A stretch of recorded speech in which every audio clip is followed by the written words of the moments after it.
Hello and welcome everyone in another episode of Researcher Celebrity powered by Empowering Science Foundation. Today we have Dr. Suchismita Roy with us.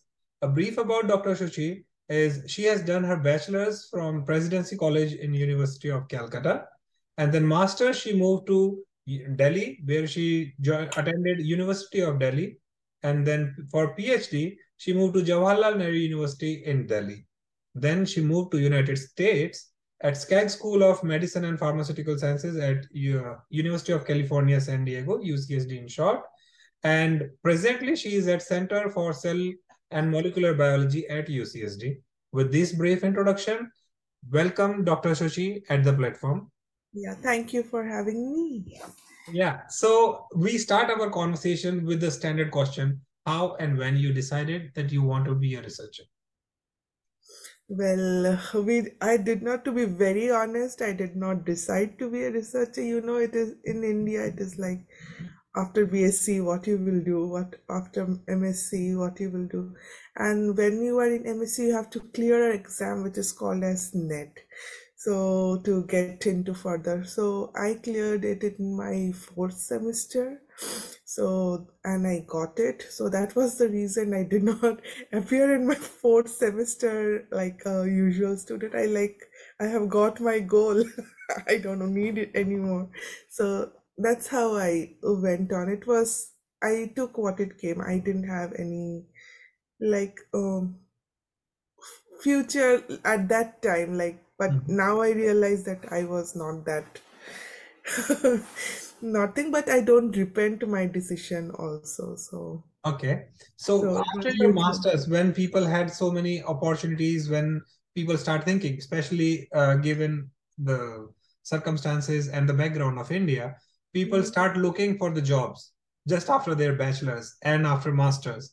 So you still gave those examinations, cleared them, and then you chose to do a PhD.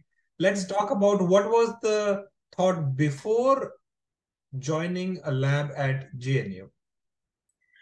So before, when I cleared my Mhm. net, so like the CSI net I got, but at that time I was offered position like in different labs in Delhi University as well. Like when come to know there's a student who has this fellowship, so some labs were there which were ready to take. So then I decided, why not give an entrance and go through the entire process and get it. So that's how I went through JNU, and my parents were not allowing me to move on like to different places of India and give interview. Like they would have also come with me. So I said, no, don't make it such a fuss. We have different institutes in Delhi. So I just gave Delhi based whatever I got at that time. So I didn't think about like IISc or other places. I didn't have the opportunity to go there. So that's why how it landed in Jain. So JNU was because it's in Delhi, it's easy. So let's do that. And obviously, you have all the credentials what it take to be in Yeah, JNU. and most importantly, my sister was like my cousin sister was also at JNU, so all of my family members thought, okay, these two will be together, nice. But as I entered, she left. That was a different thing.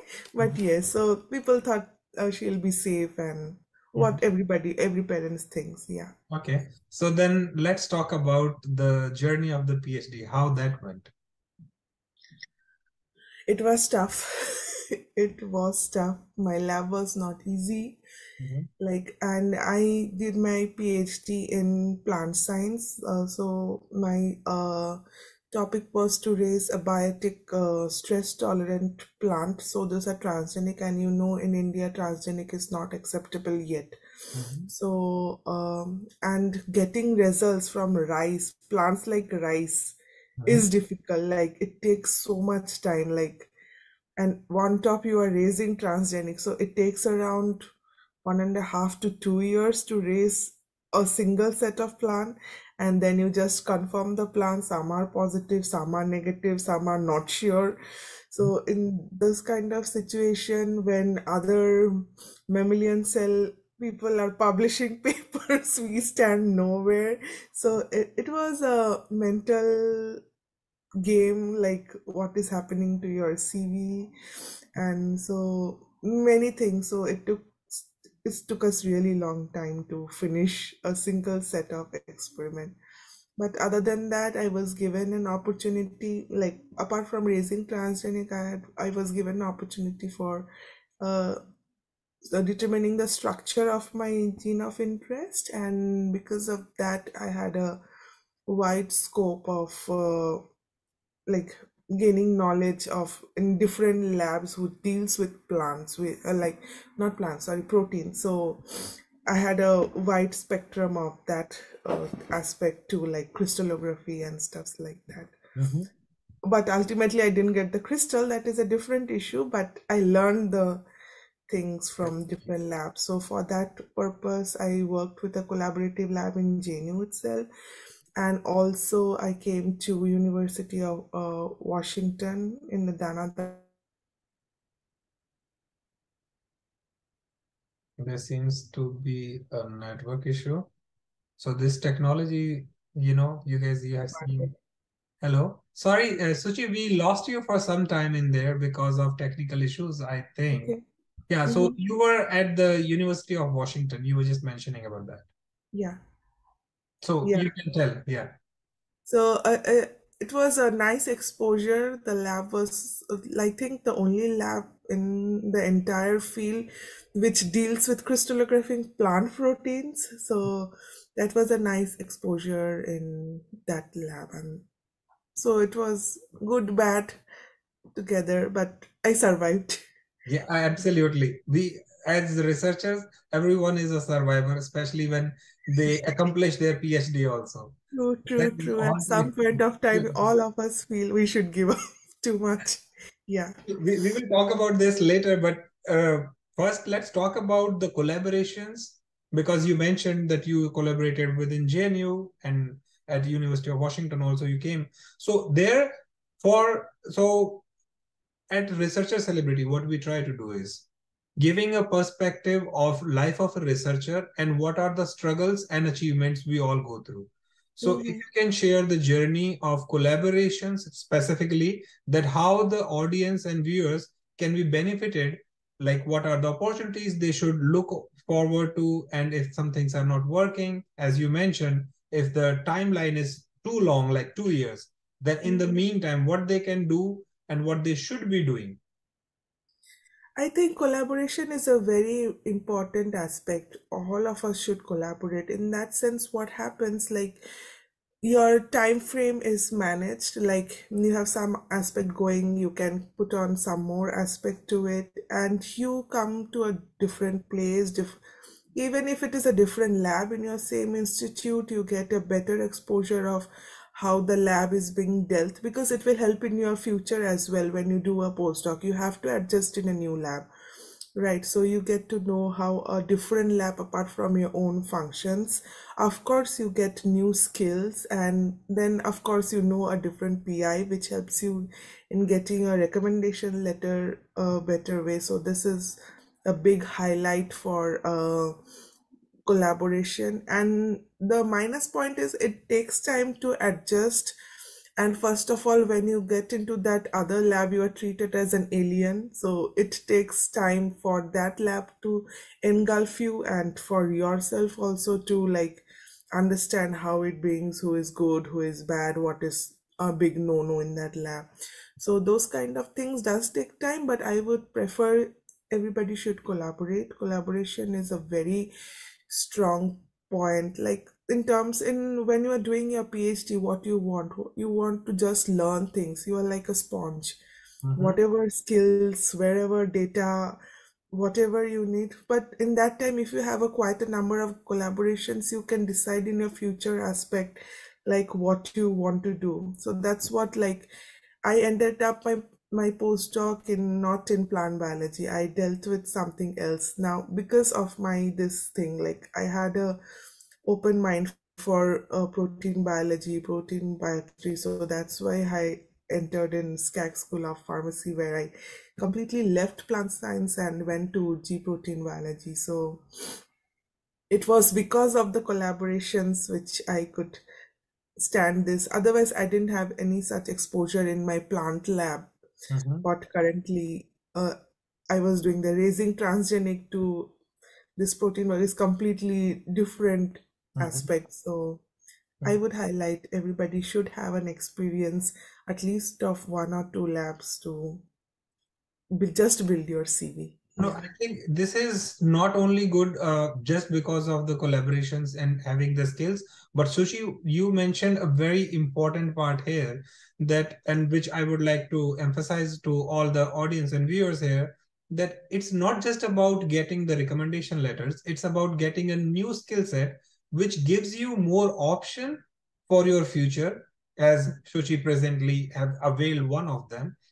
The second part also is like Mr. Ratan Tata said that if you want to walk fast, walk alone. If you want to walk far, walk with the team. So Yeah. there is where the collaboration comes, because it gives you a different perspective. And Suchi nicely said, you meet different people, you meet different PI. PI gives you recommendation, but the people gives you that accommodation, the skill of Facility, yeah. the skill where you are going to join another lab and how it feels. So it does slow your work a bit down, but in a longer goal, in a bigger picture, it helps you to get the publications. It helps you to make the connections, which at the end of the day is the necessity if you are a researcher, either in academia or in industry. Because And it it gives you good friends as well. Yes, oh yes, friends and family. We always have in the researcher celebrity conversation. We have a special section for friends and families because that's how they are the pillars of That's true. any human That's true. life, on any human life. Yeah, that's So, true. so Suchi, coming from plant trying to make transgenic plants and GNU, and then doing G proteins at Skaggs School of like Medicine and Pharmaceuticals. One thing which does not change. What was it? Mm, as you said, my family. Okay, very good. Nice. Yeah, So, yeah. how does it feel when you move? Because you had a prior exposure, like you visited the University of Washington during your PhD. But this is one of the things which at Researcher Celebrity we try to tell our viewers in India and abroad also, that once you are ready to make the next move out of your country, there are certain things which you should be aware of, or at least prepare yourself instead of putting yourself into the soup and then not liking it. Because what we have seen, people coming back from different countries to Mm. their parent country because of homesickness, because they feel that they just cannot stay there. Either it is the cultural shock or it is the shock in research. So, what were your experiences in that way? So, like me and my husband both are in the same academic field, and we were both trying to look for postdoctoral position. So we are like kind of batchmates. So we have the same timeline of getting a postdoc and those things. So we were mainly focusing on looking for postdocs available in the same city. Mm-hmm. So now his field was immunology, mine was plant science, and USA plant science is just in the coastal areas like you have in UC Davis or in Florida. So apart from that, your scopes are a bit low. So at that point, looking for labs together in the same place was very difficult. So at that time, what we did, so we were like, okay, let one of us focus in the lab, then the next one will find it. So that is how my husband got the lab first, then I came here, then I got the option for I looked for labs here, and then I applied and gave interviews in, because in UCSD, number of plants lab is like, I can count, it is like 9 or 10, including all the others in Salt and everywhere. So getting a plant lab was not, but then I used my collaborative power that I had this skill set. So which I liked. So because I didn't get a crystal, I had always a feeling that, oh man, if I had that. So I wanted to work with protein, so I said, okay, then I can use my other tool. Mhm. Then how I applied, and luckily it got set to a field which is like very important for medicinal biology. So GPCRs are very important. So that's how it was a luck and trial, Mhm. both things, and that's how we landed in the UCSD, both of us. Okay. So, Suchi, this brings us to another question. Mhm. Interesting one, actually. That when you and your spouse, both of them are in the same field, researchers, same time PhD, same time postdoc, how it affects the life of a researcher. Well, we have decided we will not talk science at house. So Okay. we don't we don't talk science at all at house. So Mhm. whatever discussion, and luckily our fields doesn't match at all. Mhm. So I am like, I do stuffs like cloning these things which he doesn't understand, and Mhm. I also don't understand his mouse model, and so it's no point talking as well. So in that way we are safe, Okay. and we make it a point that we will not bring the stress of the lab at home to make it more stressful all through the day. So what we do in the lab is then and there done. Mhm. Yes, if we have important work at home, we do try to finish it, but it's not like we are discussing things. No, it's This sounds like more of hypothetical statement that you don't bring stress from lab to home, because everyone knows the research is not only a 9 to 5 job, it's like 24/7. It is always yeah. in your head. How do you cope up with that? Now we have a baby, Mhm. so after putting him to sleep, then only we can start. Otherwise, before the like come from coming to lab to like putting him to sleep, we don't have any other option than to entertain him, because that's the priority of life now. Absolutely. Suchi, this brings us to another important topic. In India, Mhm, people started talking about women in STEM, mhm. and this has a bigger role to child, you know, that mothers are supposed to take care of child more. How easy was this decision, and how that benefited you as a researcher? Well, mother is not only the sole person to take care of a child, at least not in my household. Father is more than mother, I think, because whenever the baby is out, the baby is out with father. Mother is nowhere. But at home, father is no one, mother is everything. Mhm. So I won't say I raise my kid alone. It is both of us who is helping him to grow up, and I think in anywhere both are responsible. It does not take a village to raise a child. It takes only the parents to raise a child. Like, it was your decision to bring him up, so nobody should be responsible to, and we happily abide by it, Mhm. and we do try to take whatever it is coming along nowadays. So it's a it's sometimes tough, but we are happy doing it, happily Absolutely. doing No, this is one thing which I try to convey to our audience here, that child should not be seen as a bump in your research career. it. Exactly. What It we should. have seen, yeah, it is a honor which you should wear, that neither your science is getting affected nor your baby should be affected because of the research. The Yeah, balance. it slows down your life for 1 or 2 years, maybe 5 years, when he doesn't have that much of a feeling of what is going, when he doesn't know what is going on.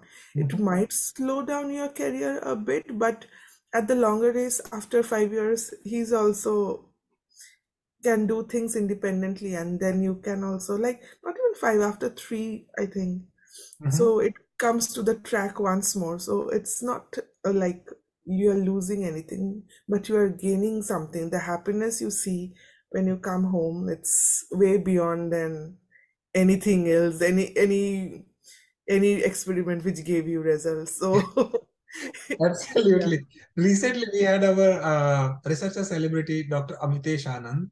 yeah. He wrote us. special poem for his son, which yeah, you can share, like it is on the channel, you can just watch it, and we shared it with our public just for that the researchers are also normal human beings. They Exactly. love their kid like anyone else. They take care of them like anyone else.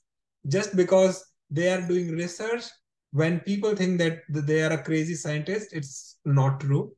And we have like live example. Suchi, you can see the beauty with the brains here. So, Suchi, next question. When we talk about choosing the PhD lab and then the postdoc lab, what are the key or critical parameters which you chose and which you should, which you want to suggest to the public? Yeah, so whenever you are looking for a lab, first and foremost thing, look about the CV of your supervisor whom you are trying to select, like what is the field. And next and foremost thing, go through PubMed, the profile of that PI, how current is the publication rate, and try to match the names of some authors with the publications of the lab website. How many are there in the lab? Like some PIs just publish through collaborations, we don't know. We just see his name as, oh, he is publishing, but actually he's not. The data is not from his lab, it is just from a collaboration. So if that CV is like that, like it is all from collaboration, please don't join that lab. It's you are nowhere, because you will not get your profit from it. And mainly that is one of the thing, it should match your thing of interest. But yes, in India or anywhere else, while just starting a PhD, you are not that much confident, like you do know what is exactly, but at least some keywords of your area of interest should match, like, and you should like have a little bit of aspect of, okay, I want to do this kind of thing should be there. But I do recommend go through the publication list, match few of the lab members name, whether they are first author, last author, and everything is visible, everything is online on the website. So you can just ask the PI, like, okay, can I then I would suggest, if you have friends around, you just ask them to ask what this lab environment is like, because some labs are very toxic. Like, I'm not blaming the PI, or sometimes it's the mistakes of the PI, sometimes it's mistakes of the lab members who makes the environment very toxic.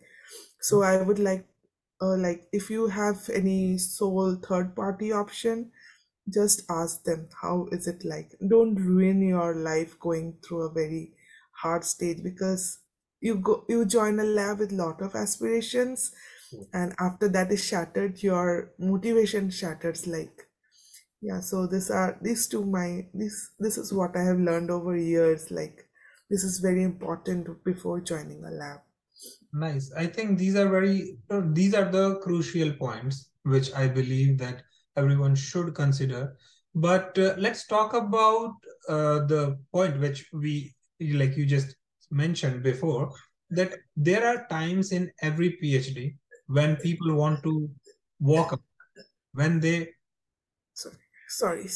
it's fine. So when they want to move out of the PhD, okay, when they want to give up on the research, and that I'm sure that that might have happened with you. How did you come over that? And that what you will now suggest with your experience, that if you feel that you don't want to do this anymore, you want to just go out and do nothing, how to get over that? I think the best way to get over is like when your result doesn't come. So like after 2 years, I'm not getting transgenic. It's very pathetic. Like, what did I do? So at that time, I won't get data. I should drop it. So the best thing would be relax, take 2 3 days break, think about it. Then at that time, at the heat of the moment, you like give up everything. But then when you think back, recollect, take a deep breath, and okay, this might happen. When you say think about the biological aspect, so it is like I used to think like, oh, these are transgenics, this will take time. So this is how you will reflect what is wrong, what is right. Then one of the sources you get back. The next source is you talk to somebody important in your life, like, should I do something before taking a wild decision of dropping and quitting? You just, what all resources you will get the opportunity or not. So will whether you will get back the opportunity or not. So those, somebody can guide you through this. So even if a friend, relative, whoever you are comfortable with, you can just talk and then uh, confide and then decide. So I think, and the third is you just go somewhere one day, then decide and come back fresh. I think it will work. It does work, absolutely. And these are the things which are very important, not only for researchers, but I believe for anyone else, just as normal human beings also do burn out. They have their own, mode of rejuvenation. Some people go music, some people have to go to nature so that they get recharged. So these are the things which I believe that everyone faces and get over it, and that's why we stay in the field of research. Next question about the repetitivity and which becomes boredom at some point of time, because your what experiments are not working the way you want, so you have to do them over and over and over again. Yeah, yeah. So how you in your life cope up with that, and then what are the suggestions which you can make to the fellow researchers? At that time, I would say the best solution is to take a trainee. Mhm. Like, in a way, if you keep on teaching somebody, you will feel like, oh, I know these things. And if somebody is working with you, it will give you like, okay, two persons are working, that is helpful. And like, and whenever a fresher minds work with you, your progress is way better. So that's how I would deal it, like a trainee or a friend who is wanting to learn, do that work with him. It doesn't become repetitive. It is repetitive, but you feel like, okay, so you are teaching him this, so that works. So I would say that's one of a good trick which I used to use, like everyday cloning. It's very boring, like, Mhm. but then when somebody joins you in that journey, it's like, okay, let's do it. So that was very helpful at some point of time. Yeah. No, this is very interesting in one way that most of the PhD students in India, they don't have the opportunity to mentor. And what Suchi is saying here, that you are learning the mentoring also while getting, you are a mentee and a mentor at the same time. So you are Yes. learning from your supervisor, but you are passing it on, which is good for your future career. So, Suchi, this is one thing which now I would like to ask, that the role of mentoring during your PhD, how it helped for you to get the postdoc? Like my role of mentoring. Yes. Well, through when you are teaching something to others, you are saying it aloud. So Mm-hmm. it is not in your mind. So when you are saying it aloud, so if the other person understands what you are saying, Mm-hmm. that means you are clear enough in what you are saying. Sometimes what we think we cannot say, Mm-hmm. so this helps. Even this is not on a large podium or anything, but any set of experiments, you are explaining it to your junior, and so it clears up your head also. Like, when it is true, like when you say something's aloud, it Mm-hmm. makes things clearer than what you know in paper and on Mm-hmm. from book, what is in your mind. So this is a good aspect of mentoring, and it gives you patience also. It develops a skill of patience, because all students are not, all of them are different. I won't say weak or bad, but all of them come from a different background and all have their own way of taking in anything. So that also helps. And moreover, when some, like one of my student who I taught in my like PhD days did a PhD and then acknowledges you, like she was the person who taught me, you feel very happy, like, oh my God, we became something. So those moments of happiness also totally worth it. So I would I would say mentoring is a very good way of developing relationships also, Mhm. because some students keep lifelong contact with your uh, from the person whom she has learned with. Yeah. No, this is true. And also, you mentioned about the acknowledgement. This is one thing which is very important. And Yes. partly at Researcher Celebrity, what we do is like acknowledging every researcher, where we Mhm. say, okay, let's celebrate research. And the name Researcher Celebrity comes out of that. Here, we acknowledge all your effort which you have done in the field of research. Either it be you getting trained and doing research, or you training all the other researchers for the next generation. So this is our acknowledgement. Thank you, Suchi, for doing all of this, and we'll have more conversation. But here, I just want to tell all the audience that acknowledgement is very important. In Yes. research, people only know that Nobel Prize is the acknowledgement. That is the epitome, yes, but the fundamental research is not less than anything else. Every single researchers, every single minute, second they have spent in their laboratories on their computers is equally important. And that is why we need more of these researcher celebrity conversations, so that we can give them their due acknowledgement. This is a very small token of acknowledgement, but we think that this need to be bring out loud in the society, for in general people also, as well as within the community of researchers. So Suchi, let me hear your thoughts about researcher celebrity, how I explained it, and what you think should be done. Yeah, it's like to begin with the smallest gesture when your PI presents the last slide and you have your face on it, it brings a smile. It's Mhm. as simple as that. It's not a big prize, big money you are getting, but your little bit of work which has affected the lab results or whatever it is, it is being counted. That gives you immense pleasure. So I would suggest, like, whenever you are writing papers or anything, when it comes to the acknowledgement section, please acknowledge everyone, those who have helped it.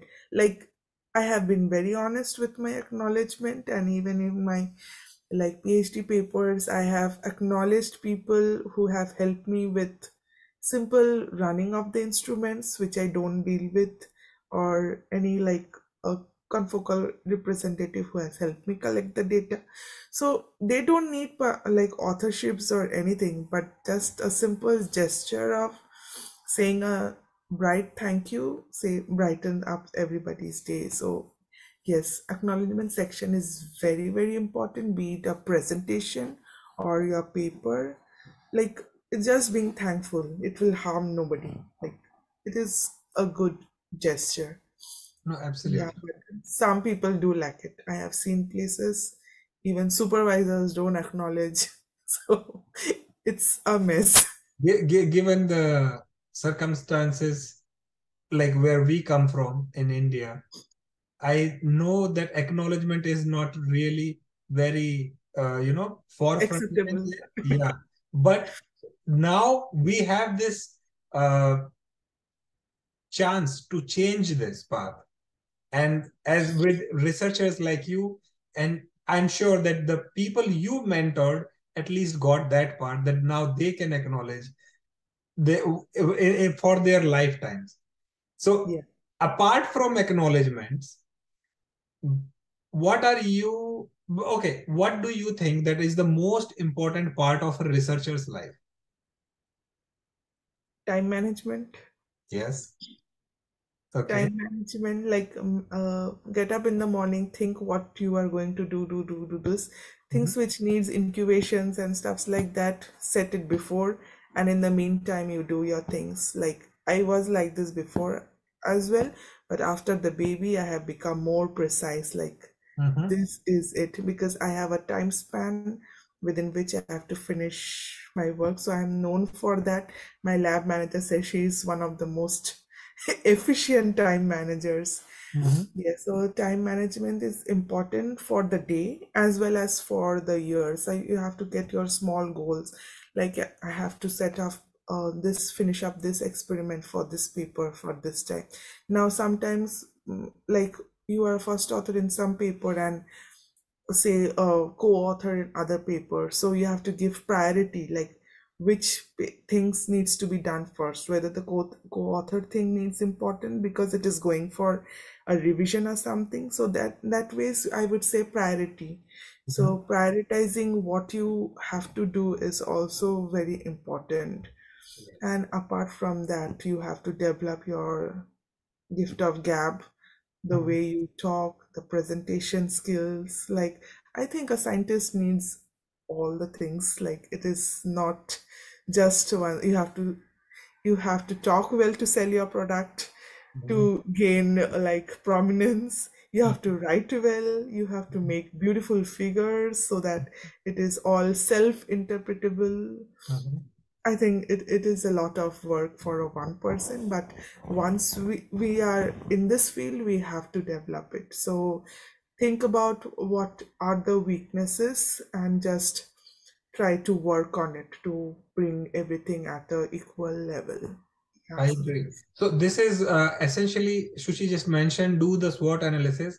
You should know what are your strengths, what are your weaknesses, what you have to improve. And absolutely, scientists are not supposedly, at least for general public, they are not very social. They are not very communicative, most of them, because people think that they cannot convey their message in the simple terms. And that's Yes. where the representation skills come very handy. If you can just convey your science to a layman, that is the best thing you can do as a Yes. researcher. Yeah, Yes. and I would also like to say, like, increase your social skills also, Mhm. because if sometimes, like, you are looking for an essay which you have not done but your friend has done. Mhm. So, if some point of time, if you're talking and you come to know, oh, can you help me? Mhm. So, I think social thing has to be increased as well. We Yes. cannot be just in a man in a cocoon. We cannot be that. That those days are gone, I think so. Absolutely. No, now I think networking is way more important in the present world when it was like 30 years ago. Probably there were not many opportunities for networking, although it was not very required. But now, when we started working with interdisciplinary research. So now physicists, astrophysicists are working with biologists. So Yeah, this means you have to have a strong network for all of your experiments or to reach a research goal. This is yeah. so very important. So Everything has now, become multidisciplinary. yes, everything now, absolutely it is. So now when we are talking towards the edge of the conversation, I would Mhm, like to ask the final question mhm. about the role of family and friends in you being a quality researcher. Oh, it's 100%. Yeah, without family, you are nowhere. Like you're doing this job for a reason. So the reason might be your family, to see them. Like, it's first of all, like, to be very, very, very honest on it, it's a way of earning your source of money also. Mhm. Like, you need to feed your family. So this is one of the thing. And the good part is you are getting the opportunity of doing this, of getting earning money with what you want to do. Yes. So they both becomes aligned together, so that is the best solution anybody can have. So family is topmost priority always for me. So I do find holidays, we do go out somewhere, spend quality time. Weekends are for son, Mhm. that is for sure. Weekdays, he is a bit compromised, so he is sometimes upset, but we try to make it up. But and yes, parents are most important. I do call them like twice a day for sure, and in between whenever I get time. So it is multiple calls at home.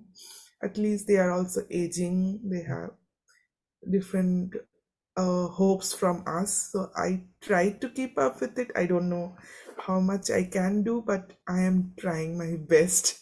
No, I think, Suchi, you are an example of maintaining family and, lab life perfectly. And people can take as an like learnings from all what you shared at Researcher Celebrity Conversation. We would like to say thank at this point of time and good luck for your future research. Now we'll say to all of our viewers, if you want to contact Suchi directly, you can write email to her at UCSD. If you want Empowering Science Foundation to put you in touch with our researcher celebrities, you can write it to us also. And then the only thing which we always say is like, let research going and enjoy what you are doing. Thank you, Suchi. Yeah, thank you so much.